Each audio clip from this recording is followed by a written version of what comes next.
Dan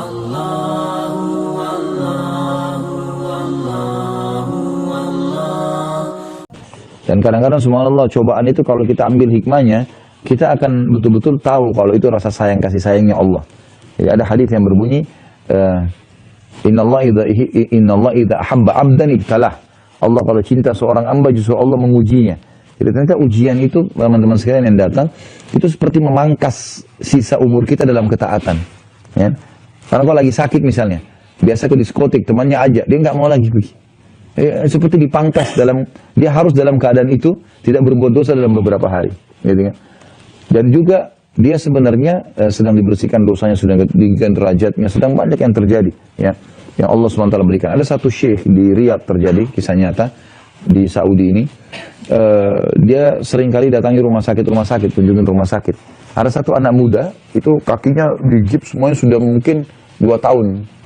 Dibuka-buka gitu kan. Jadi dia sakit itu. Terus syekh ini tanya, kata dokter-dokter ini yang pasien paling kesian ini, paling lama orang ini. Gitu kan. Jadi sudah berapa kali pernah dibuka, ternyata masih butuh, dianu lagi segala macam. Maka dia bilang, syekhnya bilang, saya waktu datang, saya coba memilih kalimat yang paling tepat supaya dia mau sabar gitu. Begitu saya datang, saudaraku bersabarlah. Dia bilang, syekh jangan bilang sabar. Bilang saja, ya bersyukurlah kamu karena dapat cobaan ini. Kata syekh, kenapa kau malah bilang begitu? Kok bisa kamu pasien paling lama sini sampai 2 tahun, kaki kamu nggak bisa bergerak, dan kamu bilang bersabar. Dia bilang, syekh demi Allah, saya dulu 2 tahun lalu sebelum kejadian ini, saya adalah orang yang paling jauh dari agama. Tiap hari kerja saya foya-foya. Pokoknya banyak buat dosa dah. Saya ini kejadiannya 2 tahun lalu tabrakan, sampai kaki saya patah, gitu kan. Dan setelah saya masuk rumah sakit, pekan-pekan pertama memang saya sedih, saya sumpah, saya segala macam. Tapi lama-lama, saya hanya jadi berpikir, karena tidak ada kegiatan, dan saya tidak bisa bergerak, saya lihat Al-Quran, saya baca Al-Quran. Dan tahu syekh, selama 2 tahun ini saya di sini, kaki saya begini, saya jadi hafal Quran, 30 juz. Jadi saya bersyukur justru saya dapat musibah ini. Jadi kadang-kadang subhanallah memang cobaan kalau datang itu memberikan kepada orang sesuatu yang dia mesti ambil hikmah dari situ ya. Tidak selamanya harus sangka buruk dengan sang pencipta Allah SWT. Jadi Allah SWT memberikan yang terbaik. Selanjutnya teman-teman sekalian, termasuk orang sabar itu, kalau sedang datang masalah, Allah dobelkan pahalanya dibandingkan orang yang sedang tidak ada cobaan. Allah akan berikan double pahala dibandingkan orang yang sedang tidak menghadapi cobaan. Dalil berhubungan dengan masalah ini surah Zumar surah nomor 39 ayat 10. A'udzu billahi minasyaitonir rajim. Innama yuwaffas sabiruna ajrahum bighairi hisab. Sesungguhnya orang-orang yang sabar itu apalagi sampai titik klimaks hari terakhir Allah uji kita dan pasti tiba di hari itu, gitu kan?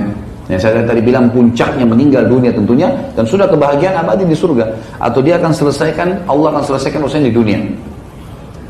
Sesungguhnya orang-orang sabar, kalau sabar sampai titik klimaksnya akan mendapatkan pahalanya bi ghairi hisab. Enggak ada lagi hitung-hitungannya. Udah seperti gelombang yang besar sekali datang kepada dia, yang dia sudah tidak tahu harus kemanakan nanti harta itu. Dia tidak tahu harus berbuat apa dalam masalah-masalah yang sedang dia hadapi. Subhanallah, saya bertemu kemarin di kota Makassar dengan salah seorang ikhwah. Kebetulan saya sangat kenal orang ini karena dulu pasangan hidupnya itu teman istri saya. Rupanya berjalan kurang lebih kalau tidak salah mereka berumah tangga 10 tahunan tidak punya anak. Dan pasangannya ini seorang mu'allaf. Ringkas cerita, saya tiba-tiba waktu pas lagi dari Jakarta datang ke Makassar, saya ketemu sama istri saya, terus istri saya cerita, ingat nggak teman saya si Fulan? Oh iya, saya ingat. Dia bilang orangnya itu melakukan satu perbuatan yang aib. Kenapa? Ya orangnya selingkuh dari suaminya, tinggalkan suaminya, kemudian dia menikah dengan laki-laki lain. Bahkan suaminya dipaksa untuk menandatangani surat dengan menggunakan segala macam cara.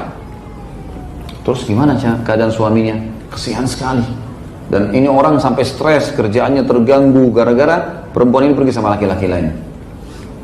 Singkat cerita menyakitkan tentunya. Orang sudah berumah tangga kemudian cerai, itu sulit kan gitu. Semua hal yang berat, apalagi sudah 10 tahun. Dan dia sudah berkorban maksimal, sudah ikhtiar berobat sana sini, memang tidak punya anak. Subhanallah, saya kemarin tabligh akbar di Makassar ketemu. Datang di acara saya, perubahan.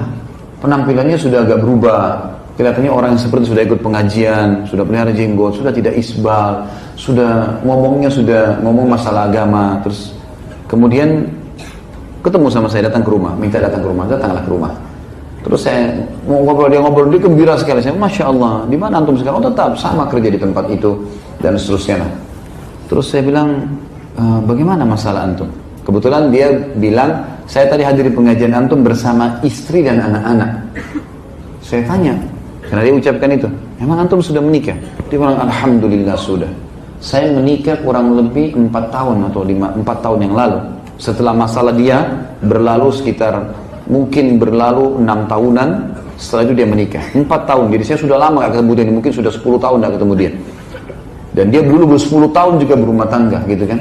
Maka saya ketemu sama dia, langsung dia bilang, Alhamdulillah, setelah berlalu permasalahan saya itu, ya, 6 tahunan, tahun ke-7, saya tetap sabar, saya tetap bekerja, sumpek setiap hari, ada masalah. Terus dia bilang, Allah gantikan saya sekarang seorang istri yang saya tidak bayangkan lagi. Sudah susah saya gambarkan. Sudah mukminah, gitu, baik, santun, jaga hubungan baik sama saya, sama keluarga saya, dan Allah karuniakan saya 3 orang anak. Waktu nikah pertama gak ada anak. Ini kenapa saya angkat teman-teman sekarang? Karena saya lihat mungkin memang ajal daripada cobaannya orang ini 7 tahun. Dia sabar sampai titik klimaks, Allah ganti. Dan masalahnya istrinya selingkuh, Allah gantikan perempuan. Masalahnya gak punya anak, Allah kasih anak. Lihat tadi poin yang saya bilang. Cobaan datang di harta, datang harta nanti. Di pasangan, datang di pasangan. Dan berapa banyak orang yang jahat dengan pasangannya, lalu kemudian Allah ganti dengan pasangan yang luar biasa menggantikan pasangan sebelumnya. Cuma butuh sabar.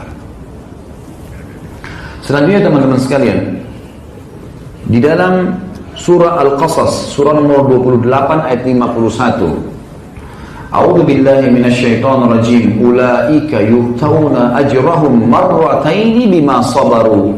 Al-ayat.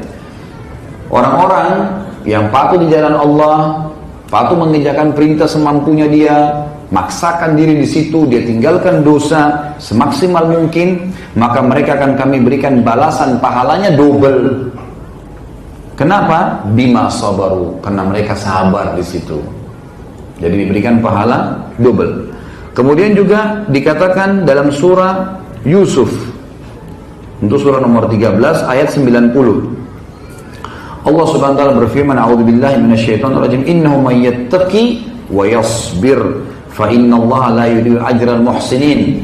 Sesungguhnya siapa yang bertakwa, patuh sama Allah dan sabar dalam menjalani kehidupan ini sesuai dengan realnya, jalannya hukumnya Allah tentunya, maka Allah tidak akan menghilangkan pahala orang-orang yang muhsinin, berbuat kebaikan. Ini kisah Nabi Yusuf tentu alaihissalam. Bayangkan dia umur berapa, dilempar di sumur oleh saudaranya, lalu diambil, lalu diperjualkan di pasar budak, pisah dengan ayahnya, tinggal di perantauan, sampai menjadi menteri, gitu kan? Perdana Menteri pada saat itu yang mengurus seluruh urusan pangan, ya, dan kegiatan sosial yang ada di kerajaan Mesir. Jadi waktu ditanya, ya, maka Nabi Yusuf mengatakan alaihissalam, sesungguhnya siapa yang bertakwa kepada Allah dan sabar, maka sesungguhnya Allah tidak akan menghilangkan pahala orang-orang yang berbuat kebaikan. Mari kita sama-sama selalu follow dan juga tentu lakukan pada semua channel-channel dakwah yang baik yang menyebarkan agama Allah Subhanahu wa taala, karena hak itu kebenaran bila dijunjung tinggi dan dipertahankan tentu batil akan hilang. Namun kalau kita tidak bekerja sama dalam mendukung kebenaran, maka otomatis kebatilan akan merajalela.